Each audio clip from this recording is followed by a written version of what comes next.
No saben ustedes cuánto gozo me da estar hoy entre todos ustedes. Voy a invitarle a que vaya conmigo, por favor, a la carta que Pablo escribe a los Filipenses, capítulo número 2.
Quiero, antes de entrar en la reflexión propiamente, rescatar un detalle que no les mencioné.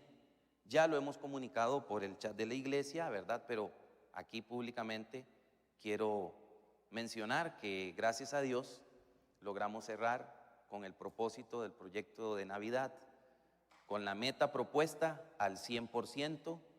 Esta semana se trasladó la bendición para cada una de las familias pastorales que se había dispuesto, se trasladó la bendición a cada uno de ellos.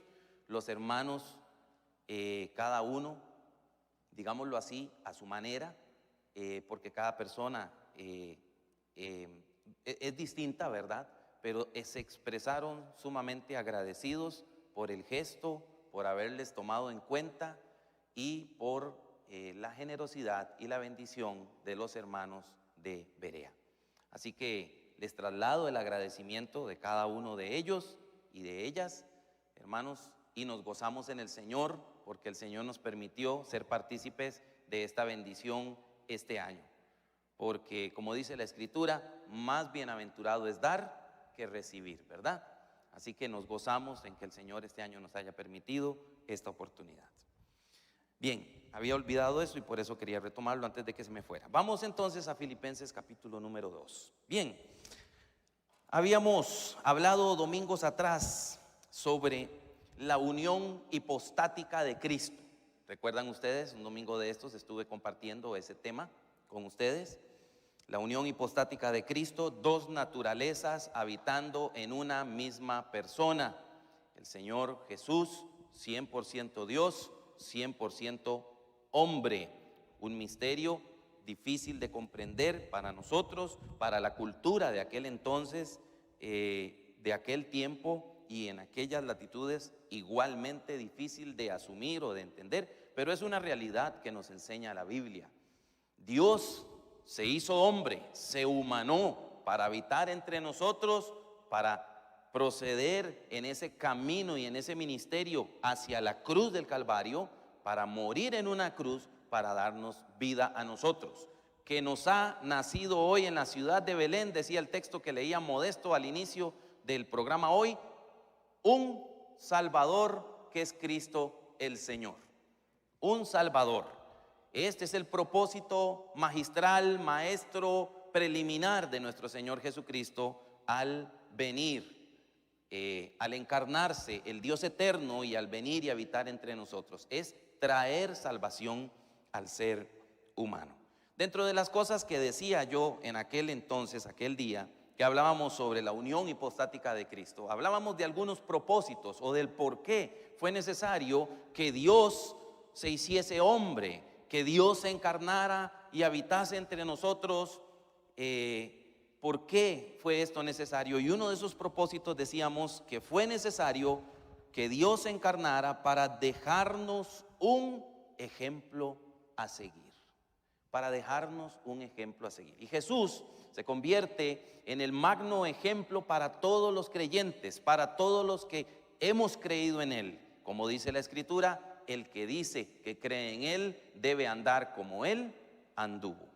Entonces, hoy quiero reforzar un poquito esta verdad en torno a que Jesús nos ha dejado ejemplo a seguir. Quiero reforzar esta verdad y quiero expresarla desde la teología de la doctrina que se conoce como la kenosis de Cristo.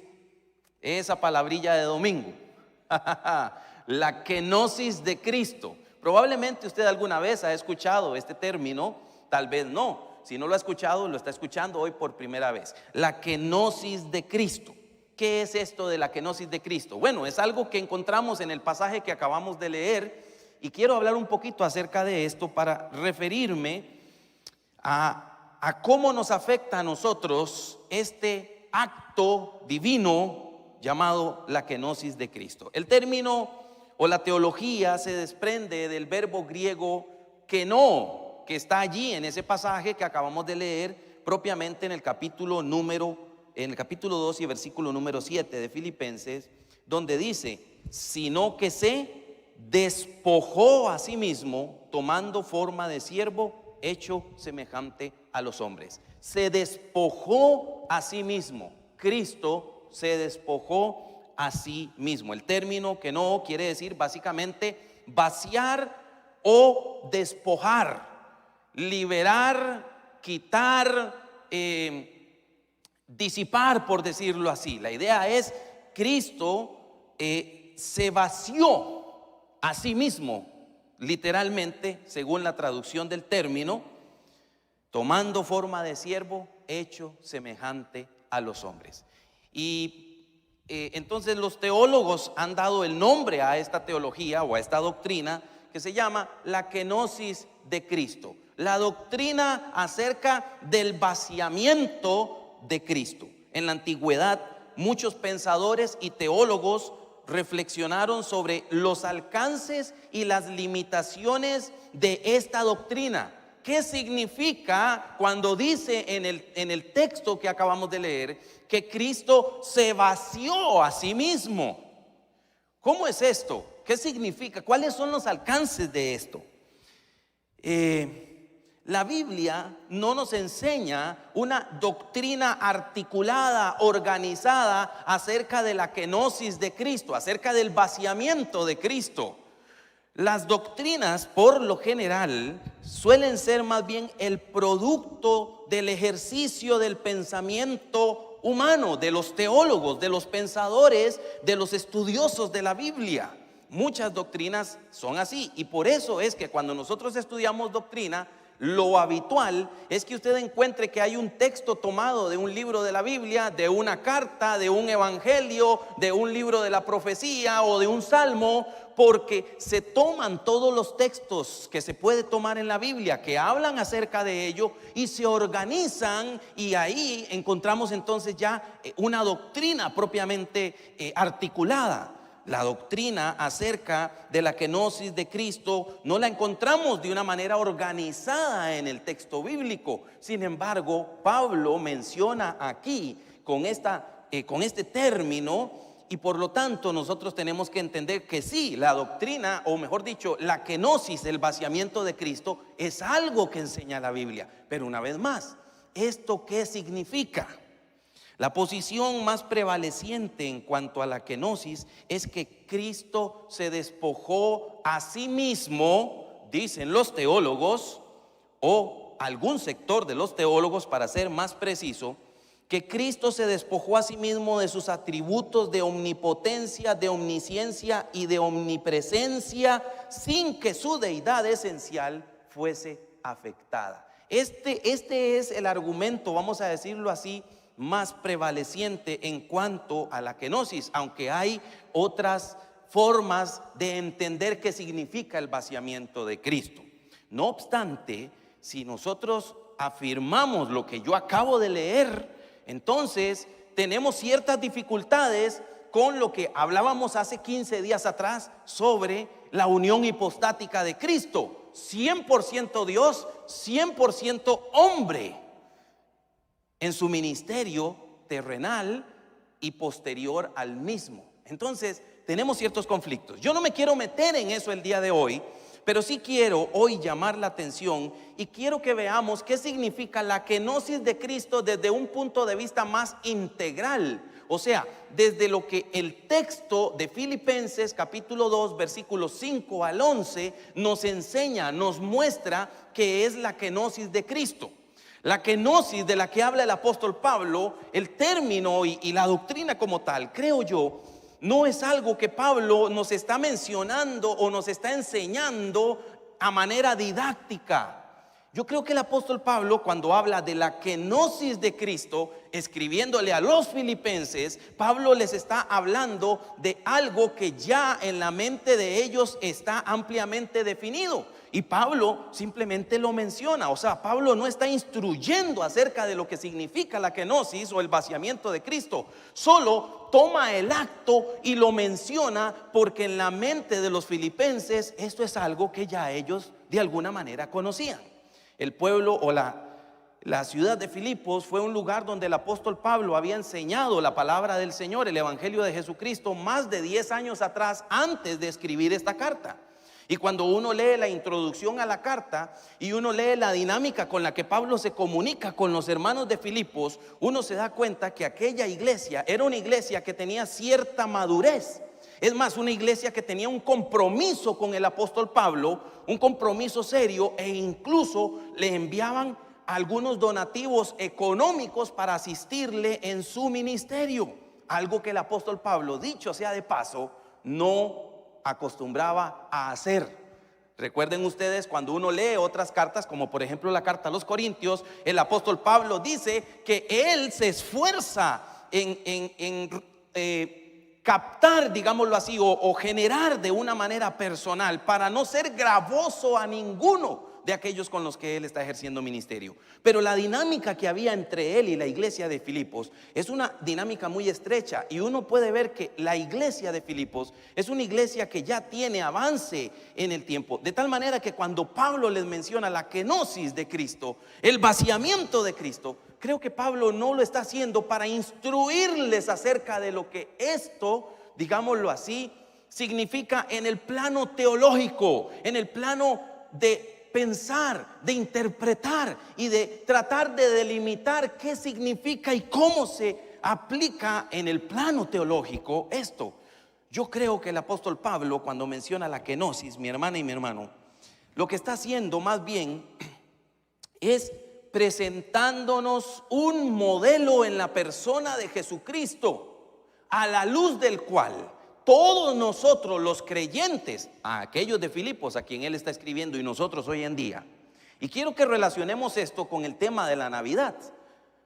Usted dice, bueno, ¿y por qué estamos hablando en Filipenses de la Navidad? ¿Verdad? Bueno, es que la Navidad es Cristo Jesús quien ha nacido y quien ha venido a salvarnos. Esto es la Navidad.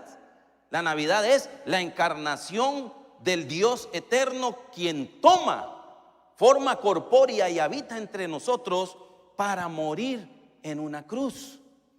La Navidad es eso, y este pasaje nos habla acerca de eso. Así que yo quiero que usted y yo miremos en el pasaje algunas cositas. Primero que nada, el contexto previo al versículo número 7, donde se menciona la kenosis de Cristo, el vaciamiento de Cristo. Primero que nada, el versículo número 4, note usted que dice el texto, el versículo 4, no mirando cada uno por lo suyo propio, sino cada cual también por lo de los demás.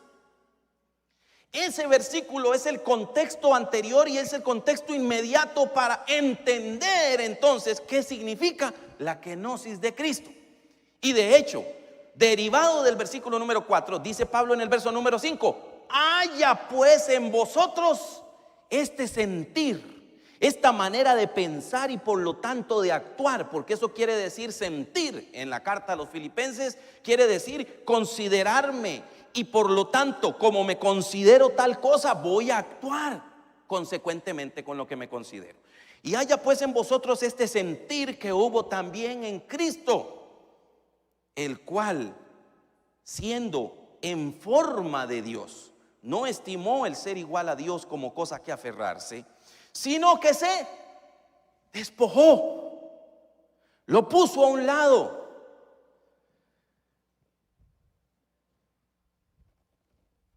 sino que se despojó a sí mismo, tomando forma de siervo, hecho semejante a los hombres, y estando en la condición de hombre, se humilló a sí mismo, haciéndose obediente hasta la muerte y muerte de cruz. Entonces, el contexto anterior, muy importante, no mirando cada cual por lo suyo propio, sino cada cual también por lo de los demás. El contexto posterior también es muy importante. Por ejemplo, el versículo número 14 de este capítulo 2 dice: haced todo sin murmuraciones y contiendas. Haced todo sin disputas entre vosotros. Haced todo en unanimidad. Vean, yo he llegado a la conclusión cuando leo la carta a los Filipenses, aunque la carta a los Filipenses ha sido titulada normalmente por los estudiosos como la epístola del gozo, ¿verdad que sí? La epístola del gozo, porque hay un fuerte énfasis en torno a una actitud de gozo en medio de la vida. Sí, hay un énfasis en torno al gozo. Pero yo he llegado a la conclusión de que la carta a los Filipenses es en realidad la epístola acerca de la unidad. Porque cuando yo leo la epístola, yo me percato de que en la epístola hay un fuerte énfasis acerca de la unidad. Y se lo voy a ilustrar con un par de versículos. El capítulo 1, versículo número 27. Allí empezamos con esto. Pablo dice: solamente que os comportéis como es digno de Cristo, para que o sea que vaya a veros o que esté ausente, oiga de vosotros que estáis en un mismo espíritu, combatiendo unánimes por la fe. ¿Se da cuenta? Desde allí Pablo empieza a exhortar a los filipenses a tener un mismo espíritu, a ser de una misma mente. Y cuando dice de una misma mente, lo que está diciendo es que no haya entre ellos disputas y que no haya entre ellos altibajos, que ninguno piense que es más que el otro, sino que todos piensen de sí con cordura. Eso es lo que el apóstol está diciendo. En el capítulo 2, versículo del 1 al 4, el apóstol exhorta a no hacer nada por vanagloria, a tener un mismo amor, a ser unánimes, a sentir una misma cosa, a considerarnos al mismo nivel los unos que los otros. Es lo que está diciendo el apóstol Pablo en el capítulo 2, versículos del 1 al 4, y donde está el versículo 4 que leíamos como contexto anterior e inmediato al tema de la kenosis. Y finalmente, cuando uno va llegando, aunque hay otros pasajes, pero cuando uno va llegando al cierre de la carta, en el capítulo número 4, versículo número 2, usted recuerda, Pablo le dice a Evodia y a Síntique, dos personas que eran líderes, que eran personas que estaban sirviendo al Señor y que habían sido compañeras de milicia con el apóstol Pablo. Estas dos personas, Pablo les dice: ruego a Evodia y a Síntique que sean de un mismo sentir, porque al parecer había entre ellas alguna discrepancia, había alguna situación que no correspondía a la unidad a la que nosotros somos llamados en Cristo. ¿Sabe usted? Esto me hace pensar en el Evangelio de Juan, en la oración de nuestro Señor Jesucristo. Poco antes de ir a la cruz, Jesús elevó una oración. ¿Recuerda usted? ¿Y qué dijo el Señor Jesucristo? Padre, que sean uno, que ellos, los que me han seguido, los que creen en mí, que ellos sean uno, como tú en mí y yo en ti, para que el mundo crea que tú me enviaste. Cuán importante es, mi hermana y mi hermano, vivir en unidad. Y creo que el mensaje, uno de los mensajes más importantes de la carta a los Filipenses es justamente la unidad. Y dentro de ese contexto creo que el apóstol Pablo menciona entonces, aborda el tema de la kenosis de Cristo, el vaciamiento de Cristo. Y Pablo no lo hace, como les digo, desde una perspectiva teológica didáctica, sino que más bien está trayendo a la mente de ellos, trayendo a colación algo que ya ellos sabían, y lo menciona para que sea ante ellos y ante nosotros hoy también como un ejemplo. Es decir, Pablo no escribe este pasaje para instruir a los filipenses acerca de la deidad de Cristo y sus implicaciones, aunque Pablo lo menciona en el texto. El texto habla claramente que siendo él en forma de Dios, que por cierto, ¿qué significa esto de forma? Porque la palabra forma tiene que ver con una figura, con una imagen, normalmente con lo exterior, lo que nosotros vemos. Pero la palabra forma es una palabra que tiene algunos sentidos, digámoslo así, un poco más amplios. Pero creo yo que en el texto la palabra forma se describe o se define a sí misma en el versículo número 6. Versículo número 6 del capítulo 2 dice,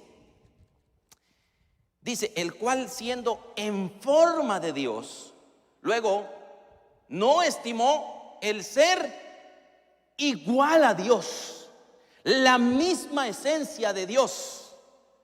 ¿Me explico? Entonces la palabra forma tiene que ver aquí con la esencia misma de Dios. Y siendo Jesús el mismo Dios, no estimó esto como algo a lo cual aferrarse, algo de lo cual asirse. Eso quiere decir la palabra aferrarse. La palabra aferrarse quiere decir literalmente un robo, un rapto, una presa, un botín, aquello de lo cual uno se apodera y no quiere soltarlo. Esto, y de ahí quiere decir aferrarse. Esto me hace pensar, por ejemplo, cuando nosotros éramos niños. No hace mucho de eso, ¿verdad, Modesto? Cuando nosotros éramos niños. O pensemos en nuestros niños hoy en día. A los niños hay cosas de las cuales no quieren aferrarse, ¿verdad que no? Pero hay otras cosas que cuesta mucho que se suelten de ellas, ¿sí o no? Yo recuerdo que una vez me tenían que hacer, no sé si un examen de sangre o qué, me tenían que poner una inyección, me tenían que meter una aguja. Y yo en aquellas edades bien tiernas de la vida le tenía pavor a las agujas. Y yo recuerdo que mi padre me llevó, usted no lo va a creer, me introdujeron en el cubículo donde tenían que colocarme la aguja, la inyección. Yo creo que era que me tenían que tomar sangre porque era en este sector. Y usted no lo va a creer, el enfermero, mi padre, y llamaron a otra enfermera para que me sostuvieran y me agarraran para poder introducirme la aguja. Y entre los tres no pudieron. Qué bravo estaba mi padre. Cuando salimos del hospital, mejor ni le digo, ya usted se imagina. Entonces, como niño, yo no quería nada de eso. Dios guarde, son cosas a las que yo no me aferraba. Ir al hospital, yo veía a alguien vestido de blanco y ya empezaba a temblar. Pero eso era en el pasado, ¿verdad, Modesto? Espero. Sí. Dice Modesto, yo no me identifico con eso, es asunto suyo. Excelente, buena salida, brother, buena salida. Ok, pero cuando usted es niño y usted tiene un juguete preciado, para los niños los juguetes, lo que sea, un carrito, un robot, un muñeco, un peluche, una muñeca para las niñas, cuando lo reciben, uy, qué felicidad y demás. Pero los chicos van creciendo, y yo no sé si usted como padre ha hecho esto, van creciendo. Y llega un momento en el que hay que ir diciéndole adiós a algunos de esos regalos, de esos obsequios, de esos juguetes. Y cuando usted le dice al niño que hay que deshacerse de uno de esos juguetes por la razón que sea, ¿qué hace el niño? Esto es mío. No, no quiero, no. Lo que sea, mi peluche, mi carro, mi muñeca, lo que sea. No, no, esa no, esa no. Algunos incluso toleran perder algunos juguetes, pero hay algunos de esos juguetes que son algo que dicen: no, yo me aferro, yo me quedo con esto no me lo quitan. Y con sabiduría uno tiene que decir en el paso del tiempo: ok, está bien, perfecto, bueno, estos entonces sí, ese te lo vas a dejar. Porque vemos que es una situación que afecta emocionalmente de manera muy fuerte al niño, ¿verdad? Esa es la idea. Vean, Cristo, estando en la gloria misma de Dios, Cristo le dice al Padre en aquella oración: Padre, glorifícame con aquella gloria que tuve antes de venir al mundo. Entonces, estando en esa misma gloria, estando en esa condición, gozando de todos los privilegios, sin necesidad de tener que sufrir la cruz, sin necesidad de tener que sufrir, habitar entre nosotros, Cristo decide despojarse de esto, ponerlo a un lado para dar prioridad al plan maestro de Dios. ¿Y cuál es el plan maestro de Dios? Como lo dice el texto: se despojó a sí mismo tomando forma de siervo. ¿Qué significa despojarse aquí? ¿Qué significa la kenosis?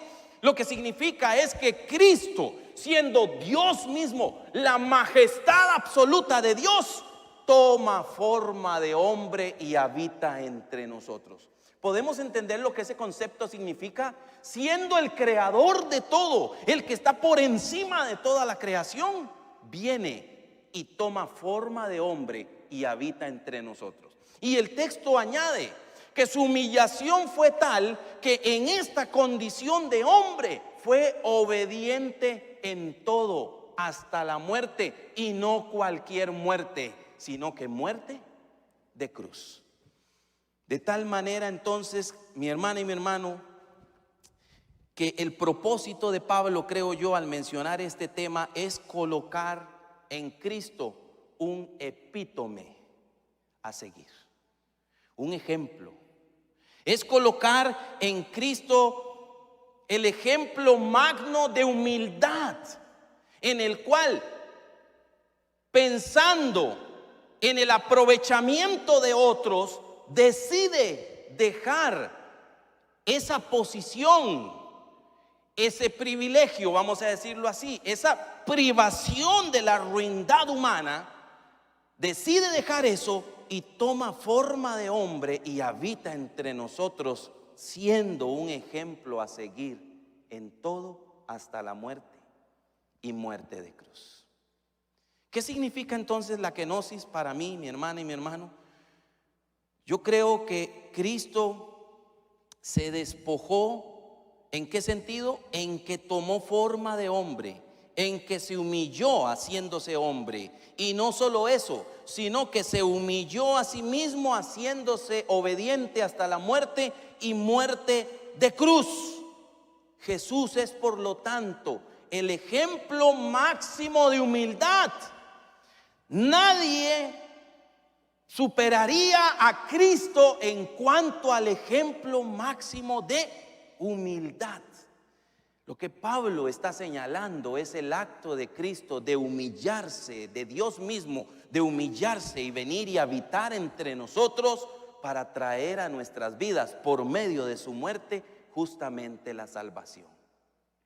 Y por ese acto de humildad, vamos a ponerlo así, desde lo más alto hasta lo más bajo, el Padre Celestial, dice el texto, dice Pablo, le exalta y le da un nombre que es sobre todo nombre.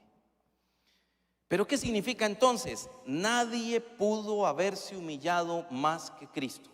Nadie pudo haber ejemplificado más la humildad como lo hizo Cristo. Y si Cristo vino para darnos un ejemplo a seguir, nosotros, más aún nosotros, estamos en la obligatoriedad de respetarnos unos a otros, de velar unos por otros y de buscar el interés de los otros, de estar unidos unos con otros, si entendemos lo que significa la Navidad. En Juan capítulo 13, Jesús dice: ¿sabéis lo que os he hecho? Y este pasaje de Juan capítulo 13 es cuando Jesús ha lavado los pies de sus discípulos. Y dice: vosotros me llamáis maestro y señor, y tenéis razón, porque lo soy.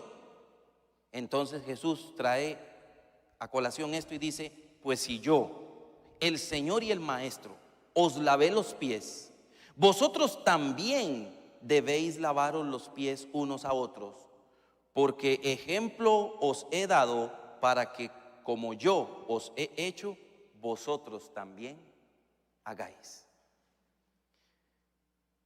La humildad es una de las características de Cristo desde el mismo momento del nacimiento. ¿Sí o no? ¿Dónde fue colocado aquel bebé? En un pesebre. ¿Quiénes fueron notificados por los ángeles? Los pastores. Un grupo selecto de personas se percataron del nacimiento del gran Salvador, y entre ellos los pastores, que según dicen los expertos, era una clase social no muy envidiable en aquel entonces. Pero a ellos les fue dada la noticia por los mismos ángeles del Señor. Humildad. Nada más digno de retomar en esta época, mi hermana y mi hermano, al pensar en la kenosis de Cristo, el vaciamiento de Cristo.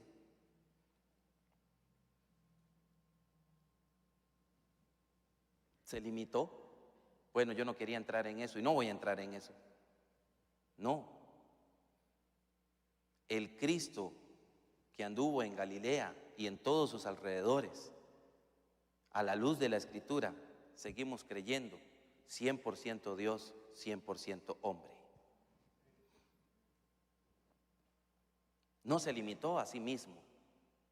En el momento que Él hubiese querido, hubiese podido haber hecho uso de toda su gloria como Dios mismo, y pudo haber superado algunas pruebas de la vida sin necesidad de dolor o aflicción, pero decidió atravesar esas pruebas de dolor y aflicción en su humanidad para mostrarnos el ejemplo máximo de humildad. Y para mostrarnos también, una vez más volviendo al contexto de la carta en Filipenses, no mirando cada uno por lo suyo propio, sino cada cual también por lo de los demás, como lo hizo Cristo, es lo que Pablo está diciendo. Estando en la condición de Dios, se humilló y vino y habitó entre nosotros hasta la muerte y muerte de cruz. ¿Qué ejemplo máximo tenemos? Entonces, nada más digno de retomar y de rescatar en esta época de Navidad que el despojarnos de nuestros propios intereses para dar lugar al interés o a los intereses de otros, hermanos. El evangelio es renuncia. El evangelio es un mensaje de renuncia. De tal manera amó Dios al mundo que entregó a su Hijo unigénito para que todo aquel que en él cree no se pierda, mas tenga vida eterna. El amor de Dios, el Padre, le provocó a renunciar, a entregar a su propio Hijo. Y en Cristo, el texto nos dice, por sí mismo, voluntariamente decidió despojarse de toda la gloria que podía seguir disfrutando sin necesidad de atravesar el camino del dolor, pero decidió venir y atravesar ese camino del dolor para habitar entre nosotros y llegar a la muerte y entregar su vida por usted y por mí. Nuestros intereses fueron superiores, o Él pensó, o Él decidió pensar en nosotros antes que en sí mismo. Esa es la idea. Nada más digno de retomar en esta época que renunciar a nosotros mismos para bendecir a otros, para hacer felices a otros. Porque más bienaventurado es dar que recibir. Y en este sentido yo quiero mencionar y doy gracias a Dios por todos aquellos que pudieron hacerlo y que voluntariamente también lo hicieron en aportar para nuestro proyecto de Navidad de este año, porque es una manera también de renunciar a nosotros para bendecir también a otros. Pero puede haber otras muchas formas. Nada más digno de retomar en esta época que el despojarnos de todo pensamiento altivo, de toda contienda, de toda vanagloria, para que nosotros seamos uno con aquellos que están a nuestro alrededor. Y aquí el mensaje general de la carta a los Filipenses, y creo yo, el ejemplo del vaciamiento de Cristo, de la humillación de Cristo, de venir a este mundo y habitar entre nosotros, toma un gran significado. Esta época de Navidad, esta no, todas, es más, toda la vida debería ser así, pero tomamos la ocasión de la natividad de Cristo para decir esto. Esta es una época para que usted y yo tengamos comunión unos con otros. Y cuando digo que tengamos comunión unos con otros, pues bueno, eso tiene que ver con nuestra relación entre hermanos en Cristo, en la iglesia.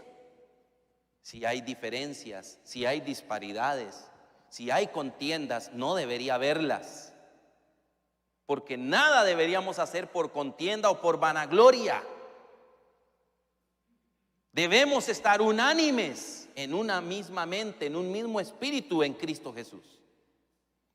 Pero no solo en la iglesia, también en los hogares, mi hermana y mi hermano, en los hogares. Porque en esta época de Navidad puede haber hogares donde hay separación, donde hay relaciones rotas y distantes unos con otros.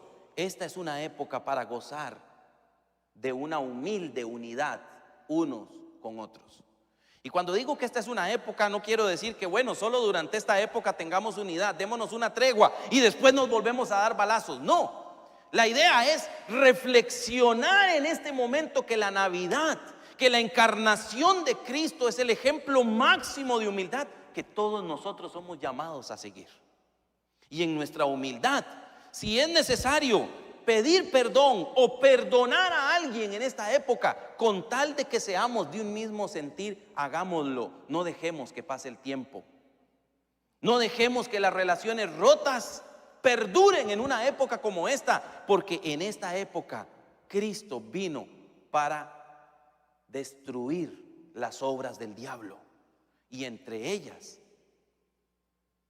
la desunión, la separación, las relaciones rotas. Que nada más digno hay que el vivir la unidad que debe caracterizarnos como hijos de Dios. Creo yo que cuando el apóstol Pablo menciona la kenosis, no es para que nos hagamos un nudo pensando en cuáles son los alcances y las limitaciones teológicas, reflexivas de nuestra mente, teológica, de hacer teología.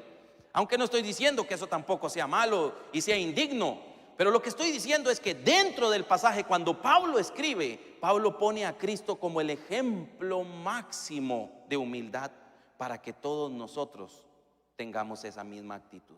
Haya pues en vosotros este sentir, esta manera de pensar y de actuar que hubo también en Cristo, el cual, teniendo todo a su favor, decidió despojarse de ello y venir y habitar entre nosotros, humillándose hasta lo sumo. Y Pablo nos dice posteriormente allí en el verso número 9 en adelante, por lo cual Dios también le exaltó hasta lo sumo, y nos muestra una vez más, pero ya esto es tema de otra predicación, que aquel que se humilla será exaltado, porque Dios ama a los humildes y, dice la Escritura, aborrece a los soberbios. Esta época no es época de tener soberbia entre nosotros. ¿Sabe usted? Las familias atravesamos diferentes etapas. Cuando nuestros niños están pequeños, nosotros los padres solamente les decimos: por aquí vamos. Y por ahí vamos. A veces incluso los niños dicen: papi, es que no quiero. Bueno, aunque no quiera, por ahí vamos. Pues por ahí vamos. Pero atravesamos diferentes etapas. Llega un momento en que nuestros hijos, entrando a ciertas edades, empiezan a manifestar rutas, caminos y pensamientos distintos. Y a veces eso provoca fricciones entre padres e hijos. Y sabe usted que a veces esas fricciones se hacen tan grandes que hay familias que hace 30 años papá y alguno de sus hijos, o mamá y alguno de sus hijos o de sus hijas, están disgustados y distanciados. Y no digo eso por cualquiera de los que hay aquí. Estoy poniendo un ejemplo meramente general que usted y yo de repente nos hemos percatado que ha sucedido. Y hay diferencias en los hogares. Esta es una época para pedir perdón cuando hay que pedirlo y para perdonar cuando hay que perdonar, para no seguir guardando raíces de amargura y de rencor. Este es un momento para decir: no quiero más el peso y la carga de la amargura y del enojo. Yo deseo vivir en humildad como Cristo lo hizo. Este es un momento para pensar también, en medio de todas las bendiciones que nosotros tengamos, para pensar en aquellos menos favorecidos y para pensar en los intereses de ellos y para mostrar también una mano amiga y una mano de ayuda en una época como esta. Porque es una época en la que recordamos la kenosis de Cristo, el vaciamiento de Cristo. ¿En qué medida? En que siendo en forma de Dios, no se aferró. No dijo: aquí me quedo. No dijo: aquellos que vean a ver qué hacen. No.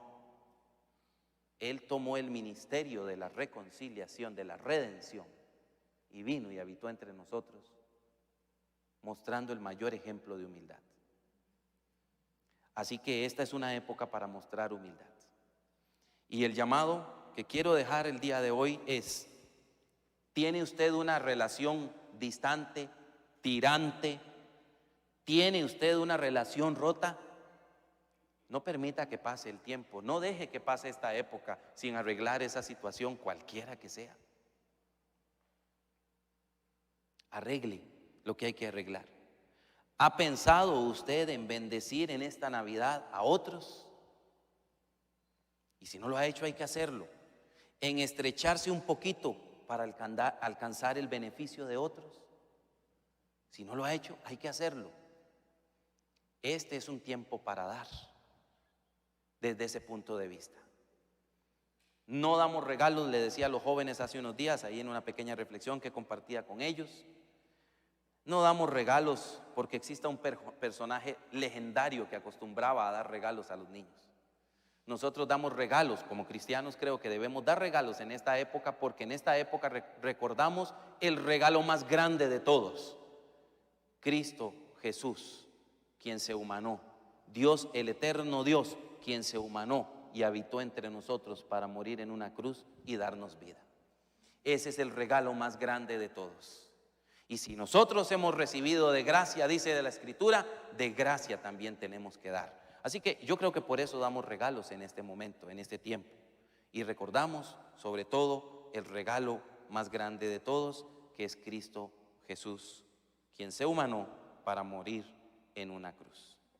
Así que con estas cosas en mente, yo les animo a que cerremos estos últimos días del año, que todavía no se ha pasado la época de Navidad, aunque la fecha propiamente de celebrar ha quedado ya atrás, pero todavía estos días son días de Navidad. Y muy bello el día de hoy recordar estos himnos que nos hacen pensar en esta época valiosísima, maravillosa, para recordar el nacimiento de Cristo.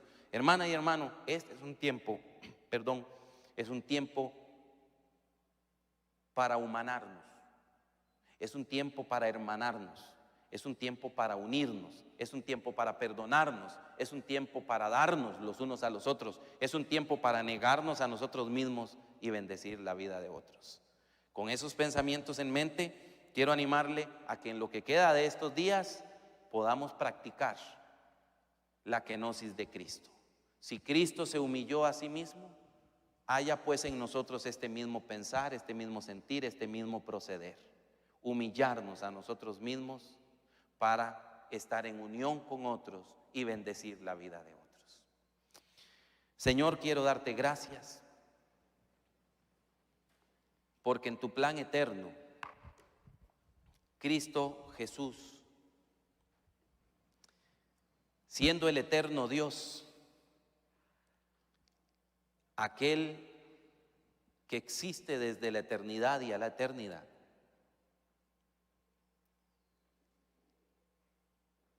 Cristo Jesús se humanó.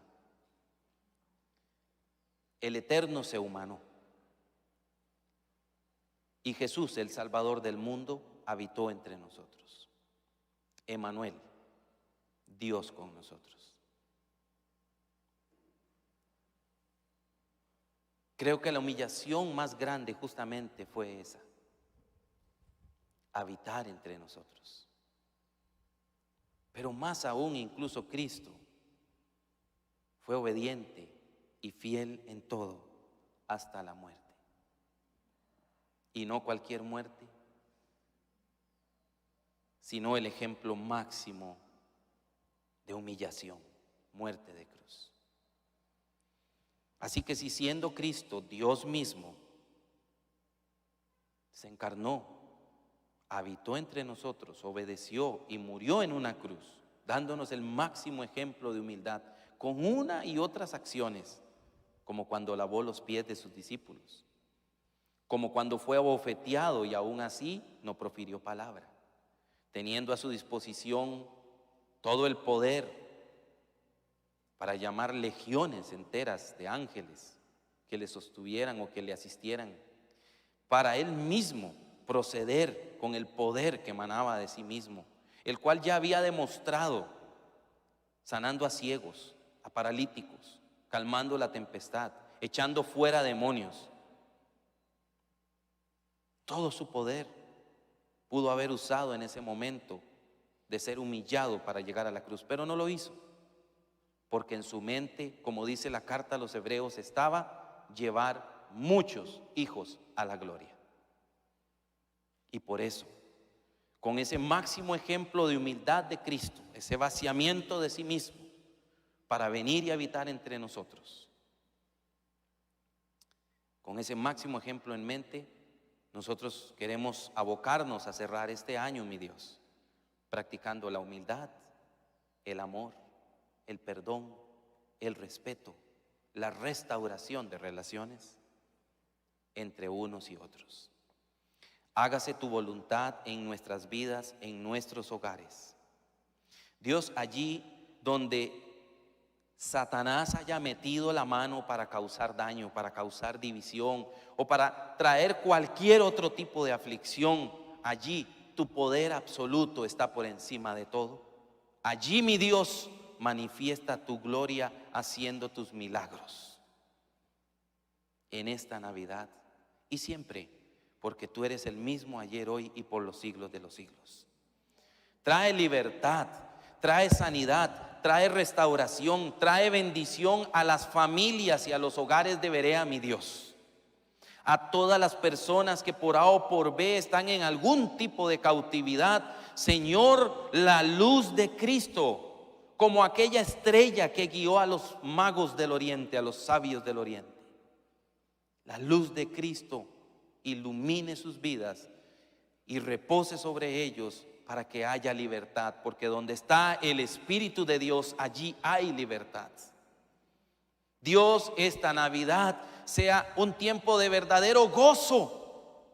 Primero, porque Cristo nació, nuestro Salvador, pero también porque ese acto ha causado un impacto real en nosotros, un impacto que nos empuja, que nos envía a vivir en unidad, en amor, en comunión unos con otros, en humildad, porque Cristo mismo nos dio ejemplo de humildad. A Él sea la gloria por los siglos de los siglos, y en nuestras vidas sea tu paz y tu bendición y tu gracia en todo momento, mi Dios, como hasta el día de hoy nos has sostenido. Una vez más, Señor, me apropio de esta oración y lo digo sobre mí y sobre todos los miembros de nuestra iglesia. Hágase tu voluntad en nuestras vidas como se hace en el reino de los cielos. En el nombre de Jesús, amén y amén. Feliz Navidad, feliz fin y principio de año. Y aquellos que gusten, nos vemos el próximo viernes a las 6 de la tarde. Dios les bendiga a todos, hermanos y hermanas. Pueden ponerse en pie, pueden saludarse.